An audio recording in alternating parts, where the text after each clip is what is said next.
Today is Monday, August 28th, and welcome to the Safe Wheel live stream where I share my real P&L on 3 accounts and teach my proprietary Safe Wheel options trading system. Okay, so let's get started here. Please type in the chat that you can hear me okay. I want to make sure that my audio is working. That would help me out a lot. Also, be sure to post any questions you might have. I want to make sure that I get to all of your questions about options trading in general or about the Safe Wheel. Walter says you can hear me. Alex, Robert, good. Okay, good. Thank you. All right, so you guys can hear me okay. Make sure you post any questions you might have, and let's go ahead and get into this. The first thing I always like to talk about is the earnings edge, and you can see all the trades that I've placed this year with the earnings edge. You know, from the one that made the most money all the way down to the one that has made the least amount. And this particular week, or I should say last week, let me pull the spreadsheet up here that has everything accumulated.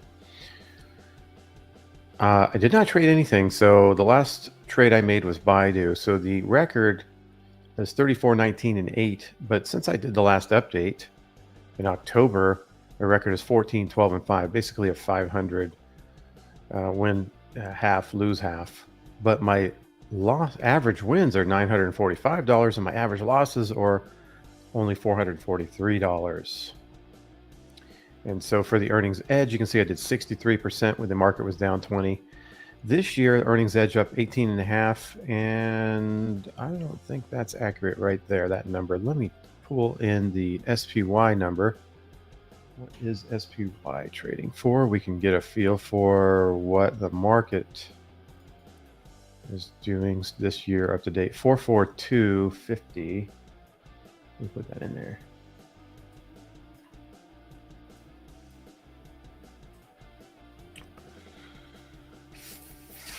$442.50. Okay, the market's up 15.71% this year to date. And the earnings edge is up about 18.5. Now, the earnings edge does have a lot more volatility than the market. But you can see since inception, since I've been trading it live, I don't like to talk about returns unless I've actually made those returns right in front of you. And so these are returns that have been made right in, live. And I'm up 93.7, almost 100%, where the S&P is down about 7% since I started showing this live. So the earnings edge doing quite well. All right, next, the Premier Level 5. You can see that my record here is 21 wins, 7 losses, 7 break-evens, and 1 open trade. So this changed quite a bit. Last week, there was a lot of activity here. And, with the market coming down like this, it actually is good for the system because, eventually you're going to have a pullback. Let's take a look at because of the fact that we had a pullback, it actually helps the system. And we know there's always going to be pullbacks. The market can't just go up straight up without coming back down at all. Okay, so let's see what we have here. Here is my net liquidation. This is something you don't see in from other instructors. You don't see net liquidation because there's a lot of volatility. If they are making money, there's a huge amount of volatility in the account they don't want you to see, or most of the time they're not making money trading in real life. If they were, they would show you, wouldn't they? Okay, so 36,172. Let's put that in there. 36,172. All right, so the PL5 started on April 8th of 2022. And I did 12.2% when the market was down 6.3 during that time frame at the end of the year in 2022. So far this year, we're up at 7.5. S&P's up 15.7. S&P's doing quite well this year. We're doing about half of what the S&P is doing. Our volatility live has been a lot lower, but when I go through on my back test and everything, the volatility is pretty equal I do see about the same amount of volatility as the market with this system, with backtest included. But you can see since April 8th, since the inception of showing this live, it's up 20.5%. And the S&P is only up 8.3%. So outperforming. Okay, let's get to the safe wheel. And this safe wheel is what you can ask me any question about, and I will answer. 6339, let me put that into the spreadsheet here.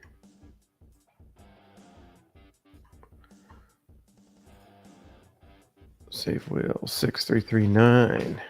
Okay, so started this in January of 2022, did 21.5% versus the market down around 19.5.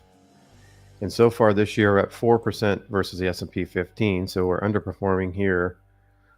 But I actually misspoke. When I was talking about the Premier Level 5, I should have said that the volatility is about one-fourth the amount of volatility.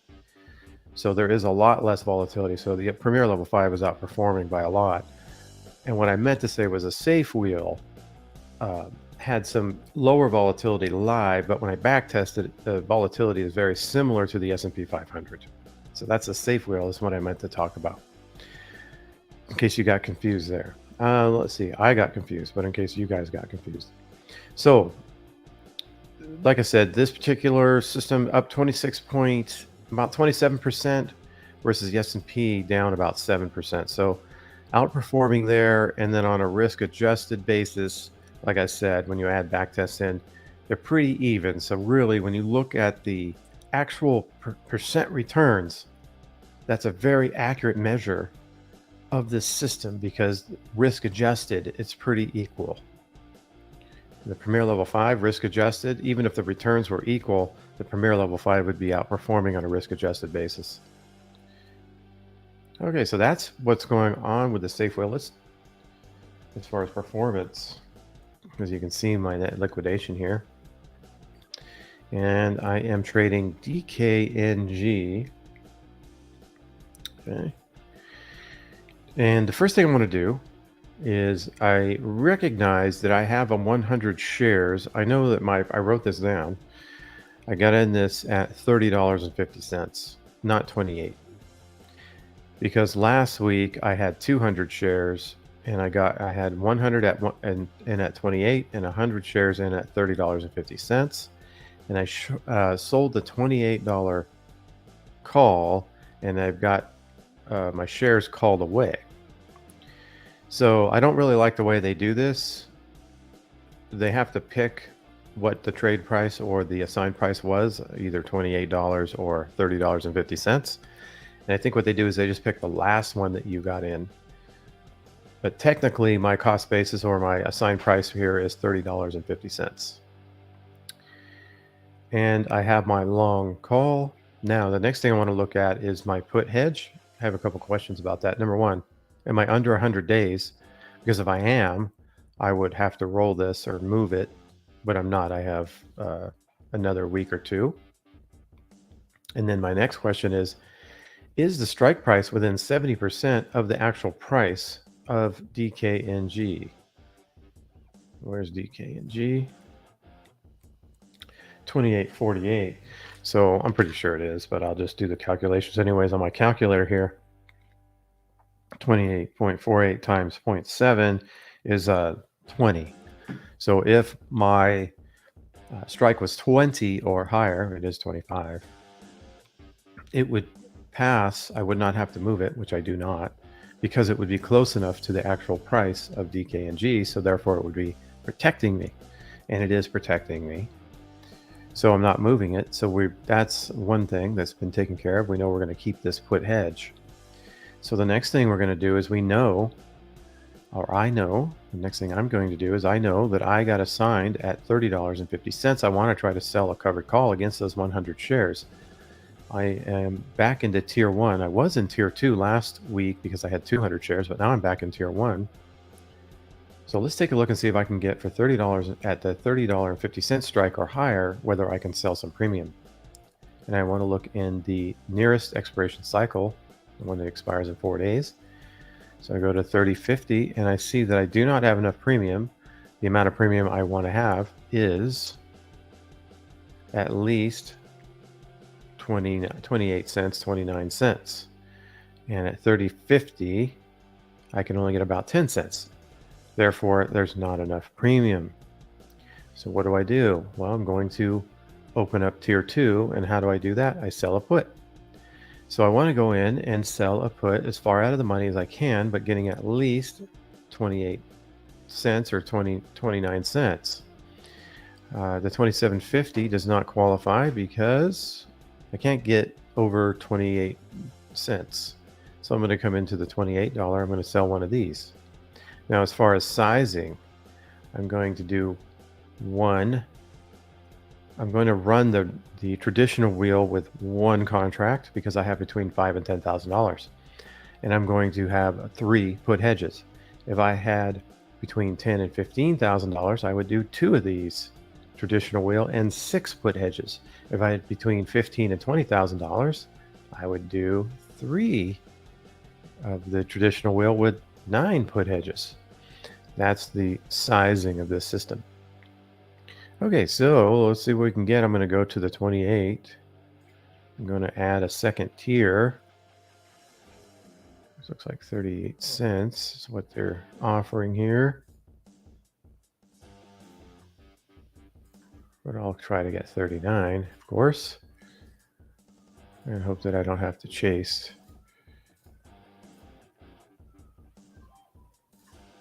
Okay, so I was just filled right here. I opened up tier 2. So it is possible that I could come into next week with 200 shares. Now, one thing I want to mention is that I don't just keep selling puts. I only do it twice. In other words, I only have 200 shares maximum. I don't end up with 300 shares because my put hedge needs to cover me if the market, if not the market, but if this particular stock goes down significantly, I need my 3 put hedges to cover my long 200 shares. But we'll see what happens. So there is the adjustment for the week. Pretty simple. And let me see if there's any questions about this or maybe just about options in general. Okay, you guys are telling me you can hear me. Kevin says good morning, and he can hear me. And Oswald says, I think they use FIFO to calculate it. First in, first out. Okay, that makes sense. So my 30.50 is not showing up because it was the first one in, so they're going to take that one out. So I have to write that down. I have to know my assigned price because it's not on the platform. Because according to these guys, my assigned price is $28.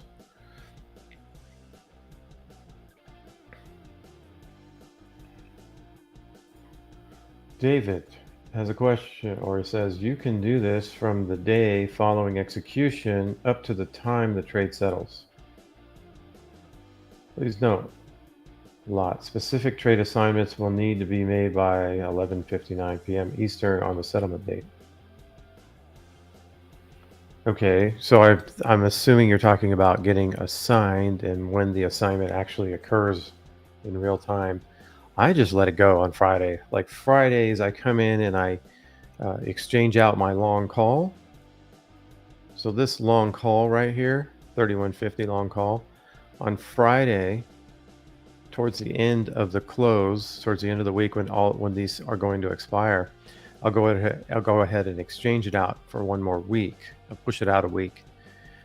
And as far as the put or the calls, any of that kind of stuff, I just let them be assigned or let my shares get called away. I don't do anything with that. I don't roll them or anything. Just let it happen. Walter has a question. Let's see.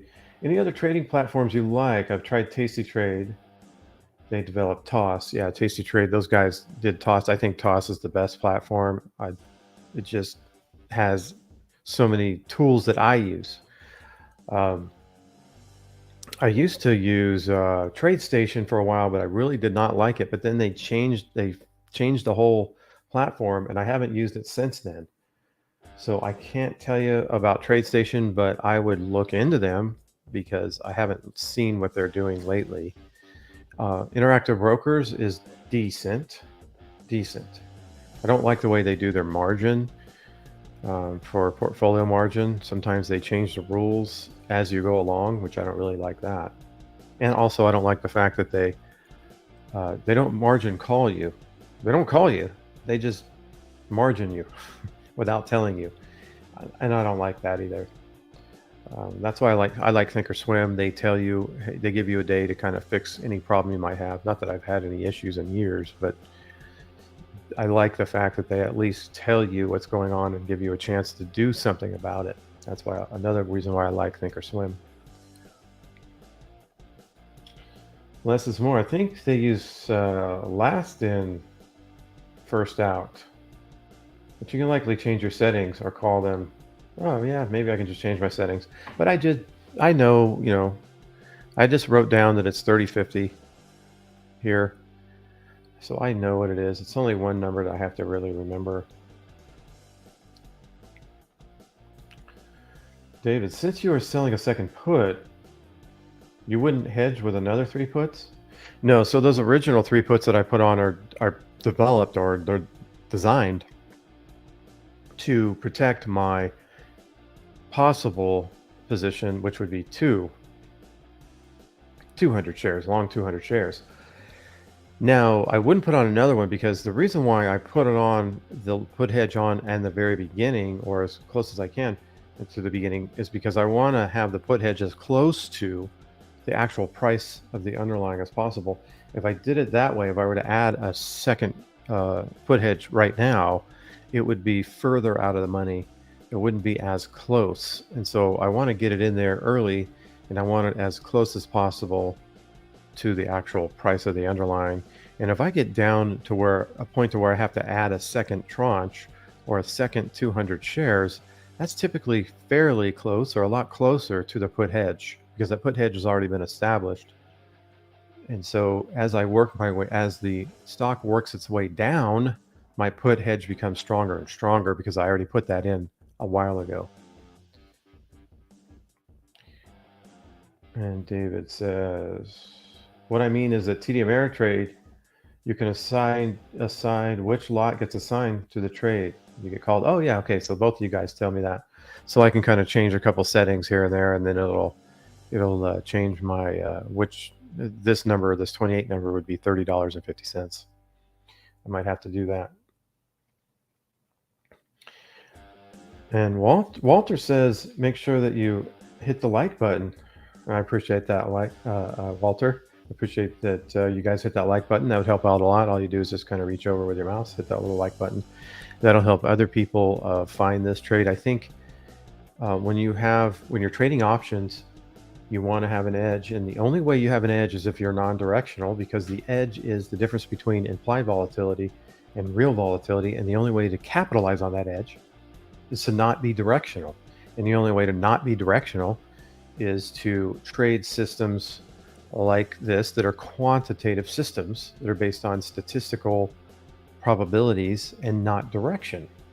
Okay, so, and I think a lot of traders are out there looking for this, looking for something that has an edge, and how to go ahead and capitalize on that edge in a real manner, not in a fake manner where you're directional and you're really not capitalizing on the edge. So if you hit the like button, more people will actually learn that the quantitative system is really, in my opinion, the best way to go. Unless it's more, will you have this call on Tuesday instead of Monday because of Labor Day? Oh yes, I will. Thank you for letting me know.